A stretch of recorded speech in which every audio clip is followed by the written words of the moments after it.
ఒక చిన్న గ్రామంలో రాము అనే 10 సంవత్సరాల బాలుడు ఉండేవాడు. రాము చాలా మంచివాడు.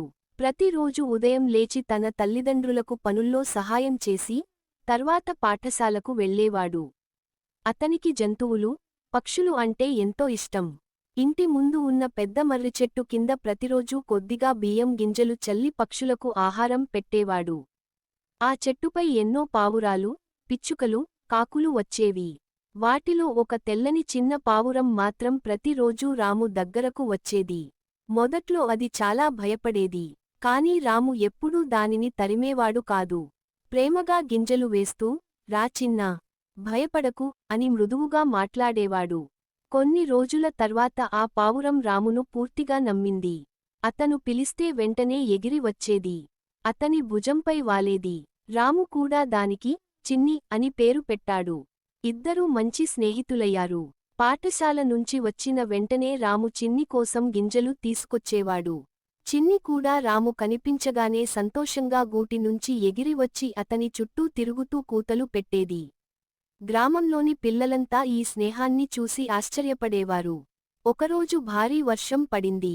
గాలి కూడా చాలా బలంగా వీచింది.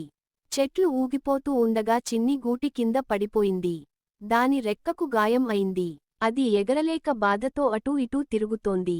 అదే సమయంలో పాఠశాల నుంచి వస్తున్న రాము ఆ దృశ్యాన్ని చూశాడు. వెంటనే పరుగెత్తి వెళ్లి చిన్ని పావురాన్ని జాగ్రత్తగా చేతుల్లోకి తీసుకున్నాడు. ఇంటికి తీసుకెళ్లి గాయాన్ని శుభ్రం చేశాడు.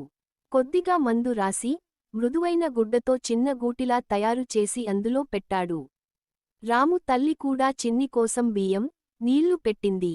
ప్రతిరోజు రాము దానిని ప్రేమగా చూసుకునేవాడు. త్వరగా కోలుకో చిన్నీ, నువ్వు మళ్ళీ ఆకాశంలో ఎగరాలి అని చెప్పేవాడు. 10 రోజుల తర్వాత చిన్ని పూర్తిగా కోలుకుంది. మళ్ళీ తన రెక్కలు విప్పి చిన్నగా ఎగరడం ప్రారంభించింది. రాము ఎంతో సంతోషించాడు. ఇప్పుడు నువ్వు స్వేచ్ఛగా ఎగురు అని చెప్పి దానిని ఆకాశంలోకి వదిలాడు. చిన్ని ఆకాశంలో కొన్ని చక్కర్లు కొట్టి మళ్లీ వచ్చి రాము భుజంపై వాలింది. అది రాముకు కృతజ్ఞతలు చెబుతున్నట్టుగా కనిపించింది.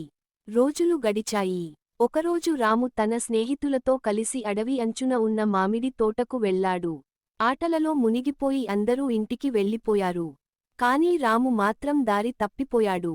సాయంత్రం అయింది. చీకటి కమ్ముకుంది. అడవిలో విచిత్రమైన శబ్దాలు వినిపించాయి. రాముకు చాలా భయమేసింది. అమ్మా, నాన్నా అని ఏడవడం ప్రారంభించాడు. అదే సమయంలో ఆకాశంలో ఎగురుతున్న చిన్ని రామును చూసింది. వెంటనే అతని దగ్గరకు వచ్చి చుట్టూ తిరుగుతూ కూతలు పెట్టింది. రాము దానిని చూసి కొంచెం ధైర్యం తెచ్చుకున్నాడు. చిన్ని వెంటనే గ్రామం వైపు ఎగిరి వెళ్ళింది. అక్కడ రాము ఇంటి దగ్గరకు వచ్చి గట్టిగా కూతలు పెట్టింది. మళ్లీ అడవి వైపు ఎగిరింది.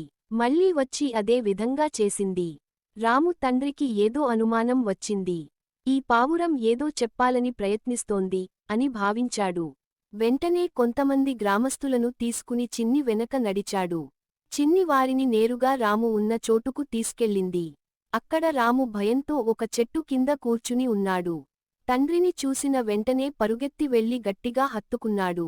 నాన్నా, నేను చాలా భయపడ్డాను అని ఏడ్చాడు.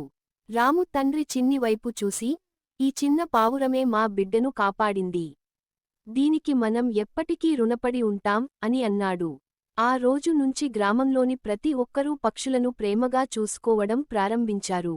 పిల్లలు కూడా రాములాగే ప్రతిరోజు గింజలు చల్లడం మొదలుపెట్టారు. కొన్ని నెలల తర్వాత గ్రామంలో ప్రకృతి దినోత్సవం నిర్వహించారు. ఆ కార్యక్రమంలో రామును అందరి ముందు సత్కరించారు. జంతువులను, పక్షులను ప్రేమించే పిల్లలే నిజమైన మంచి మనుషులు అవుతారు అని గ్రామ పెద్దలు చెప్పారు. రాము వేదికపై నిలబడి ఇలా అన్నాడు. మనం చేసే చిన్న మంచి పని ఎప్పుడో ఒకరోజు మనకు పెద్ద సహాయంగా తిరిగి వస్తుంది. పక్షులు, జంతువులు కూడా మనలాగే ప్రాణం ఉన్న జీవులు. వాటిని ప్రేమిస్తే అవి కూడా మనల్ని ప్రేమిస్తాయి. అందరూ చప్పట్లు కొట్టారు. చిన్ని ఆకాశంలో ఎగురుతూ అందరి మీద చక్కర్లు కొట్టింది.